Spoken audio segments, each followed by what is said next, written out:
Je remercie I thank the Secretary General of the United Nations Organization. I now invite Her Excellency Annalena Baerbock, President of the General Assembly, to make a statement.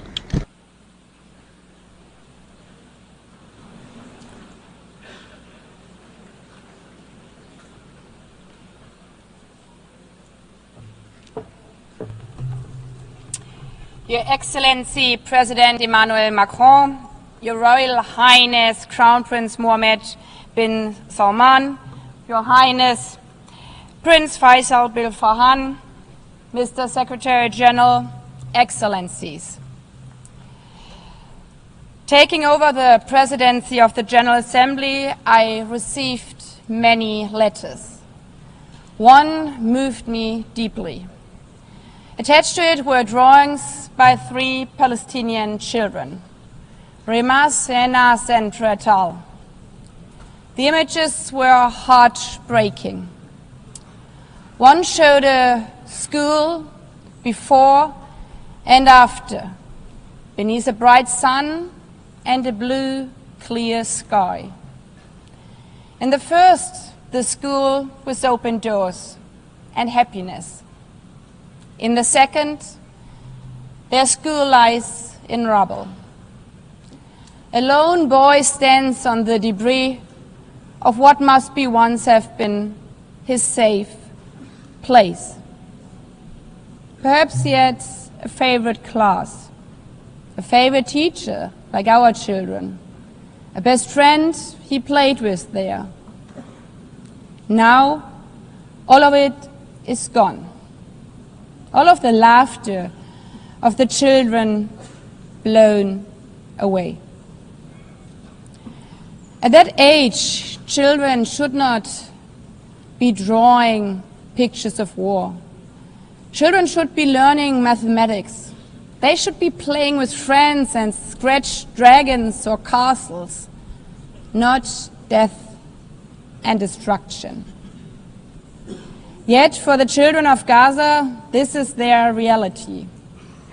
Their horror lasted and lasts for over 700 days. Tens of thousands have lost their lives. Tens of thousands of dreams which never will come true. So many killed without the world even learning their names. Until we heard one voice so loud we could not overhear it.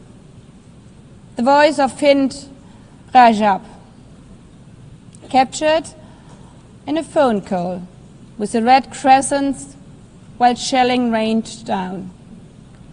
After the car she was in was attacked, over and over again, killing her aunt, uncle, and 3 of her cousins next to her. She called over and over again, "I'm so scared, please come." The rescuers tried to calm her as they tried to reach her. They could not. Hind was killed before help arrived. The world failed her. As the world has also failed Kwir Bas and his brother Ariel. Kwir was just 9 months old, the youngest child abducted by Hamas on October 7th, taken with his 4-year-old brother Ariel and their mother. Both were killed in Gaza by terrorists. The world will remember their names as symbols of innocent childhood stolen by terror. I've met with the families of the hostages, fathers, mothers, siblings, aunts, grandparents, still waiting for their loved ones to come home from wherever Hamas is holding them after more than 700 days. I've also met with Palestinian families, fathers, mothers, siblings, aunts, and grandparents, whose loved ones are buried in the ruins of Gaza. Their message is always the same. We want peace. Or as one Israeli mother told me, it does not bring my child back if a Palestinian mother loses her child in Gaza. Humanity is not about choosing sides. It's about recognizing that every life matters the same. A life is a life. A Palestinian girl's life is a life. An Israeli boy's life is a life. All the children of the Middle East deserve to grow up knowing only the sun shining on their schools, the laughter of their friends in the playground, and the joy of a meal shared with their families. Not the horrors of starvation, not the horrors of war and terror. Excellencies, the General Assembly has been very clear. We need an immediate, unconditional and permanent ceasefire in Gaza now. Israel must immediately facilitate the full, rapid, safe and unhindered entry and delivery of humanitarian assistance to all Palestinian civilians. Hamas must immediately and unconditionally release all remaining hostages. But the horrors of Gaza make equally clear that we cannot allow such devastation to happen again. While the situation in Gaza is unacceptable, settlement expansions and demolitions in the occupied West Bank, including East Jerusalem, are eroding any prospects for a political solution. The decade-long Israeli-Palestinian conflict cannot be resolved by endless war, permanent occupation and recurrent terror. The only way to ensure that future generations of both Palestinians and Israelis can live in peace, security and dignity is the two-state solution. As the Secretary General said, it's a right, not a reward, to live in your own state, as all humans around the world. We know that some think this is naive. The first resolution on this matter is almost as old as this organization. 78 years ago, the General Assembly adopted Resolution 181, laying the foundation for two states, knowing it's the only way for peace. And to those of you who argue now, but we have tried for decades and failed over and over again, there can be only one answer. If we would stop aiming for what is right because we have not succeeded yet, then evil would prevail. That would be the end of this institution. This institution which promised to save succeeding generations from the scourge of war. It would erode the UN's foundational mission to achieve peace, justice and equal rights for both Israelis and Palestinians. Excellencies, that is what today's conference and the New York Declaration are so crucial.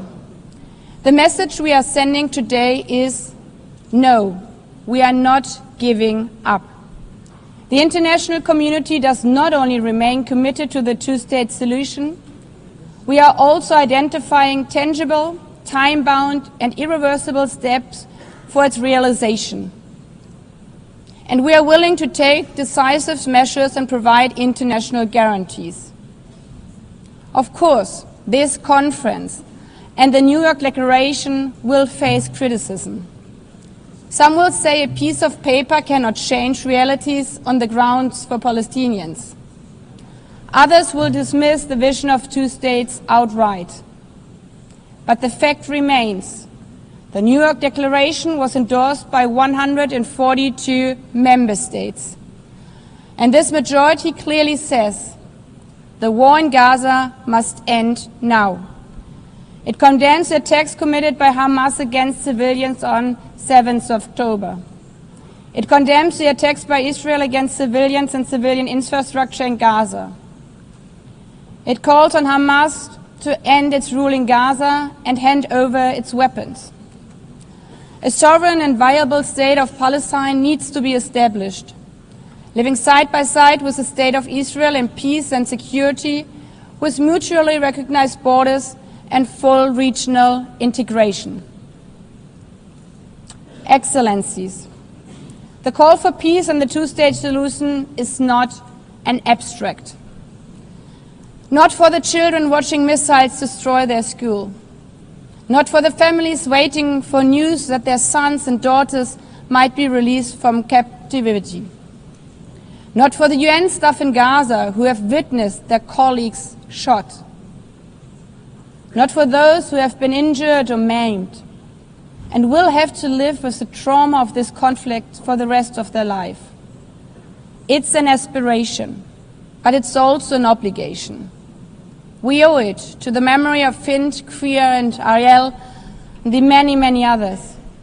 And we owe it to the children like Rimas, Enas and Rital, and all the children of Palestine and all the children of Israel, hoping for a better tomorrow, so that they may not inherit rubble, grief and despair, but safety, dignity and hope, to live one day in peace, side by side.